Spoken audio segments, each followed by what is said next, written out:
Bismillahirrahmanirrahim. Assalamualaikum warahmatullahi wabarakatuh. Alhamdulillahi rabbil alamin. Wa bihi nasta'inu ala umuri dunya waddin.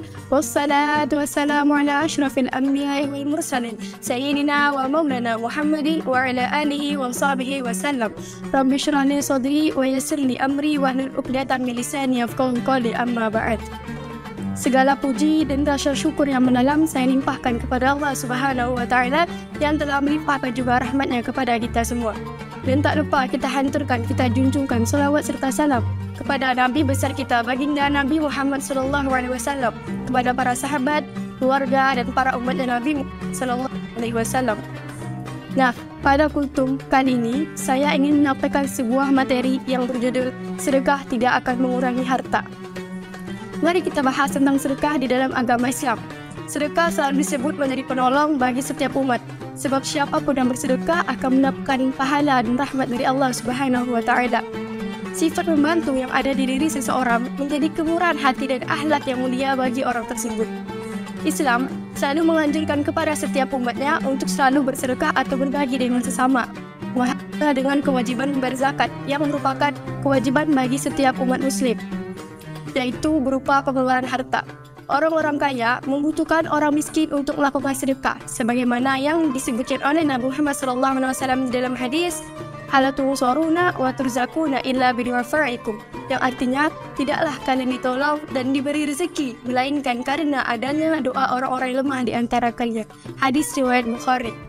Orang miskin juga membutuhkan orang-orang kaya untuk menerima bantuannya. Itulah makna dari saling membutuhkan antar manusia. Jika sahabat muslim diberi banyak kelebihan dalam hal harta maupun rezeki, maka bersedekahlah.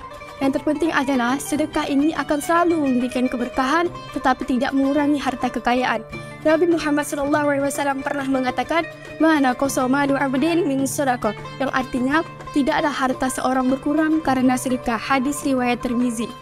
Jika dilihat dari nominalnya saja, tentu apa yang menjadi milik kita pasti berkurang. Namun, jika dilihat dari sudut pandang yang lain, sedekah tersebut berubah menjadi keberkahan dan rezeki lainnya yang ditambahkan oleh Allah Subhanahu wa Ta'ala. Orang yang rutin bersedekah akan mendapatkan rahmat dari Allah Subhanahu wa Ta'ala secara langsung. Sedekah juga mampu memadamkan amarah ilahi dan menolak hal buruk yang ada di dalam diri. Salah satu penyebab sembuhnya suatu penyakit juga bisa disebabkan oleh sedekah yang dilakukan oleh seorang manusia. Nah, sahabat muslim saya cintai, bulan Ramadan menjadi bulan yang paling suci dan banyak bermakna bagi umat muslim. Allah Subhanahu wa Ta'ala telah memberikan kesempatan kepada kita semua untuk melakukan banyak hal baik di bulan Ramadan ini. Salah satu hal kebaikan atau kebaikan yang dapat kita lakukan di bulan Ramadan adalah bersedekah atau berbagi dengan sesama. Sedekah tidak hanya dapat berupa uang, namun menyediakan bukaan puasa untuk orang berbuka puasa saja sudah termasuk bagian dari sedekah. Ada banyak keutamaan dari sedekah yang dapat kita rasakan di dalam hidup kita. Maka dari itu, marilah kita bersedekah dengan ikhlas dan tulus.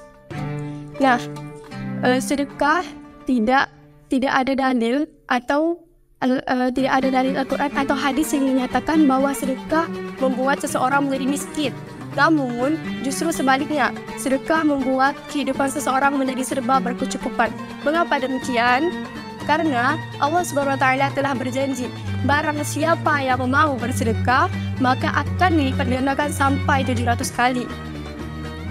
Nah, jika ada pertanyaan manusia yang begini, "Kak, gimana sih kalau ada orang miskin yang gak punya harta atau duit untuk disedekahkan? Bagaimana?" Jawabannya bisa dilihat dari sabda Rasulullah SAW yang diriwayatkan oleh Abu Hurairah radhiyallahu anhu. Setiap persendian manusia wajib bersedekah pada setiap hari di mana matahari terbit di dalamnya. Lalu, apa sajakah persendian manusia yang dihitung sebagai sedekah? Yang pertama, engkau mendamaikan dua orang yang berselisih atau bertengkar, maka itu termasuk bagian dari sedekah. Yang kedua, engkau membantu seseorang menaikkannya ke atas kendaraan atau membantu menaikkan barang bawaannya, maka itu juga termasuk bagian dari sedekah. Yang ketiga, ucapan yang baik adalah sedekah. Yang keempat, engkau melangkahkan kakimu menuju ke masjid untuk sholat, itu adalah sedekah. Dan yang kelima, engkau menyingkirkan gangguan dari jalan, itu pun sudah termasuk dari sedekah.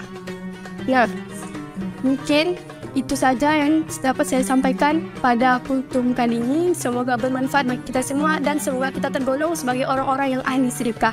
Amin ya rabbal alamin. Assalamualaikum warahmatullahi wabarakatuh.